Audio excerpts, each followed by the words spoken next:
आज का टॉपिक रहेगा क्लास 9th के लिए चैप्टर 1 नंबर सिस्टम संख्या पद्धति। इसमें हम सबसे पहले देखते हैं कि बेसिक फार्मूला। तो ये बेसिक फार्मूले में क्या क्या है। For positive real number a and b, यदि ए और बी जो है वो रियल नंबर है, इसको हम वास्तविक घन संख्या भी कहते हैं। तो वास्तविक संख्या में हम देखते हैं कि कौन कौन से रूल होते हैं। तो पहला जैसे रूल देखेंगे हम, रूट ए इंटू बी, तो इसको हम लिख सकते हैं रूट ए इंटू रूट बी। सेकेंड देखेंगे, रूट में यदि डिवाइड में होता है ए अपॉन बी, तो इसको हम लिखते हैं रूट ए अपॉन रूट बी। फिर हम प्लस में देखते हैं तो root A plus root B. इसी का यदि एक दूसरा माइनस में होगा रूट ए माइनस रूट बी, तो इसका हम लिखते हैं ए का रूट रहेगा और ए का रूट रहेगा, तो दोनों का रूट स्क्वायर करेंगे तो ए स्क्वायर रूट हो जाएगा और रूट भी हट जाएगा और स्क्वायर भी हट जाएगा, तो हमारा ए आ जाएगा। तो ये डायरेक्ट फार्मूला होता है ए माइनस बी। इसका मैंने बेसिक फार्मूले पे एक वीडियो बना रखा है जो पहले से दिया हुआ है, उसकी लिंक भी मैं सेंड कर दूंगा। और नेक्स्ट अपन देखते हैं इसमें ए प्लस रूट बी और ए माइनस रूट बी। तो यहाँ पे हो जाएगा ए का स्क्वायर, तो ए आ जाएगा, ए स्क्वायर हो गया, माइनस रूट बी का जो स्क्वायर होगा तो रूट और स्क्वायर हट जाता है तो ओनली बी आ जाएगा। फिर हम देखते हैं कि root A plus root B, इसका स्क्वायर होएगा, तो इसका फार्मूला होता है A square plus B square plus 2ab। तो ए रूट का स्क्वायर होगा ए प्लस बी रूट का स्क्वायर हो जाएगा बी प्लस 2ab। तो 2a और b, तो रूट ए और रूट बी को हम इकट्ठा कर देंगे तो a इंटू बी हो जाएगा, तो 2 रूट ए बी हो जाएगा। इसी फार्मूले को हम कुछ स्क्वायर के रूप में देखते हैं। तो स्क्वायर के रूप में देखेंगे तो a की पावर p है और a की पावर q है, तो इसको हम लिखते हैं a की पावर p प्लस q। फिर a की पावर p है, इस पूरे की पावर यदि q है तो ये दोनों पावर आपस में मल्टीप्लाई हो जाता है, तो a की पावर p इंटू क्यू। इसी में a की पावर p अपॉन a की पावर यदि q है, तो नीचे वाला जो रहता है ये हमारा a की पावर q है, ये पॉजिटिव रहता है, ऊपर जाके नेगेटिव हो जाता है, तो a की पावर p माइनस q हो जाता है। a की पावर p इंटू b की पावर p यदि है, तो दोनों में पावर यदि सेम है तो हम इसको लिखते हैं a इंटू बी की पावर p। इसमें हम एक एग्जांपल देखते हैं, which of the following is not equal, इसके इक्वल में कौन सा नहीं है। तो हमारे पास 4 ऑप्शन दिए रहेंगे ए बी सी डी, तो हमको चेक करना है। तो सबसे पहले हम ये देखते हैं कि 5/6 हमको पूछा गया है कि इक्वल कौन सा नहीं है, तो हम सबसे पहले ये देख लेते हैं कौन कौन से इक्वल है और कैसे कैसे इक्वल होंगे।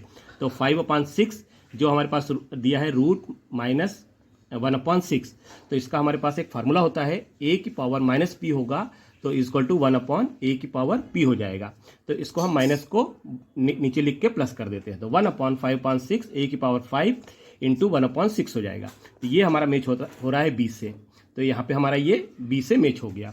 अब हम दूसरे को देखते हैं, इसी तरह दिया है 5/6 की पावर 1/5 और इस पूरे की पावर माइनस 1/6 है, तो इसका फार्मूला होता है a की पावर p इंटू इसकी पूरे की power q equal to a की पावर p इंटू क्यू। तो p इंटू क्यू हो जाता है, तो यहाँ पे 1/5 इंटू 1/6 हो जाएगा। ये नेगेटिव में है तो नेगेटिव 1 का मल्टीप्लाई 1 होगा और 5 का 6 में मल्टीप्लाई 30 हो जाएगा, तो 5/6 का पावर हो जाएगा माइनस 1/30। ये हमारा d से मैच हो गया, मतलब ये d के इक्वल हो गया। अब हम थर्ड देखते हैं, तो इसमें ये हमारे पास माइनस नेगेटिव में है, तो हम इसको नीचे लाके पॉजिटिव करेंगे।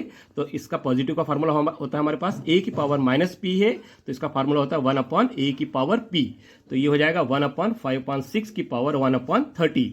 और इस यदि ये ऑन में 5/6 है तो इसको हम पलटी कर देते हैं, तो 6/5 की पावर 1/30 हो जाता है। तो ये हमारा मैच हो गया सी से। अब इसके अलावा हमारे पास बचा कौन सा, तीनों हमारे पास मैच हो चुके हैं, तो बचा केवल ए, मतलब ये जो है ये ए के बराबर नहीं है या इससे ए से मैच नहीं है। तो हमारा इसका आंसर होगा 5/6 की पावर 5 की पूरे की पावर 1/6 दिया गया है, तो ये इसके मैच नहीं होगा। 5/6 1/5 माइनस 1/6 में हमारा आंसर ए होगा।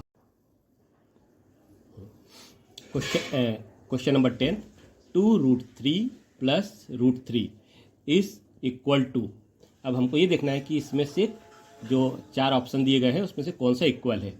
तो 2√3 प्लस √3, तो 2√3 प्लस √3, इसको हम सॉल्यूशन के लिए देखते हैं कि दोनों में √3 कॉमन है।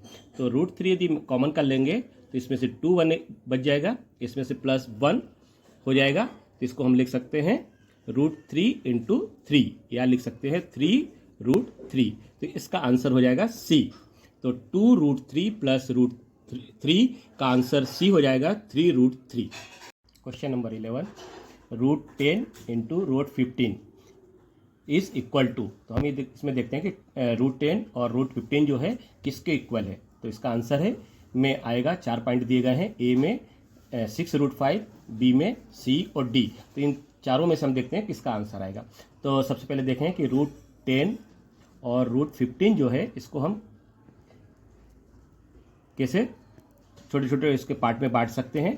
तो 10 को हम लिखेंगे 2 × 5, 15 को लिखेंगे 3 × 5। इसको हम अलग अलग कर देंगे तो अलग अलग में आएगा √2 × √5 × √3 × √5। तो ये √5 और √5 दोनों को मिला देंगे तो ये √5 और √5 का यदि हम इधर देखते हैं तो इसका स्क्वायर करेंगे तो √5 का स्क्वायर भी 5 होता है। तो ये 5 आ गया और √2 × √3 हो गया। तो ये 5 √2 और √3 का जो मल्टीप्लाई करेंगे तो √6 हो जाएगा। तो हम इसको लिख सकते हैं 5√6।